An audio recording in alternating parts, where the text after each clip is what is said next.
ઉત્તરાયણને હજી પણ 2 મહિનાની વાર છે, ત્યાં સુધી પ્રતિબદ્ધ અને ચાઇનીઝ દોરીમાં જે નડિયાદમાં કહેર વર્તાવ શરૂ કરી છે. જે ચાઇનીઝ દોરીમાં ઝપેટમાં આવવાની એક જ કોલેજની યુવતીનું ગળું કપાયું હતું. જગ્યાએ સમયસર સારવાર મળતા ત્યાં જીવ બચી ગયો. જેમાંથી ટુ વ્હીલર પર કઈ યુવતીમાં લોહી લુહાણમાં મળતી માહિતી અનુસાર જે નડિયાદ શહેરમાં વૈશાલી સિનેમા રોડથી માનવ સેવામાં પરિવાર એ પોઈન્ટમાંથી અકસ્માત સર્જાતા જે હતો કે કોલેજ પ્રથમ વર્ષમાં જે અભ્યાસમાં કરતી મનીષા મારવાડીમાં નામની યુવતીની ટુ વ્હીલર પર જઈ હતી. જેમાંથી તેના ગળામાં અચાનક ચાઇનીઝ દોરી ફસાઈ, જેમાંથી દોરીના ઘર્ષણમાં યુવતીનું ગળું કપાઈ જતાં લોહી લુહાણ થઈ ગઈ હતી. જે આ ઘટના બનતા જ તેમાં યુવતી સાથે રહેલી મિત્રને તાત્કાલિક કાર્યવાહી કરી. મિત્રને મનીષાને તુરંત જ નડિયાદની સિવિલ હોસ્પિટલમાં પહોંચી, જેમાં ત્યાં હતી જે ડોક્ટરે તાત્કાલિક તેની સારવારમાં શરૂ કરી દીધી.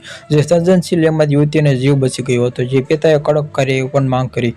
મનીષા જે મારવામાં આવેલી જે મારવાડીમાં ગળાના ભાગે ગંભીર ઇજા થતા તેમાં સમયસર સારવાર મળતા દુર્ઘટના ટળી છે. જેમાં ઇજાગ્રસ્ત યુવતીના પિતાએ તંત્ર સમક્ષ ચાઇનીઝ દોરીના વેચાણ માટે ઉપયોગ કરવામાં કડક કાર્યવાહી હાથ ધરવામાં વેચાણ કરનારીએ પગલાં લેવામાં માંગ કરી છે. પ્રતિકૂળ હોવાને ચાઇનીઝ દોરીનું બેફામ વેચાણ થતું હોવાનું નિર્દોષમાં લોકોનો જીવ જોખમ મુકાઈ રહેશે. ઉલ્લેખમાં છે કે અગાઉમાં નડિયાદમાં 20 વર્ષની યુવતીનો જીવ ચાઇનીઝ દોરીએ લીધો હતો.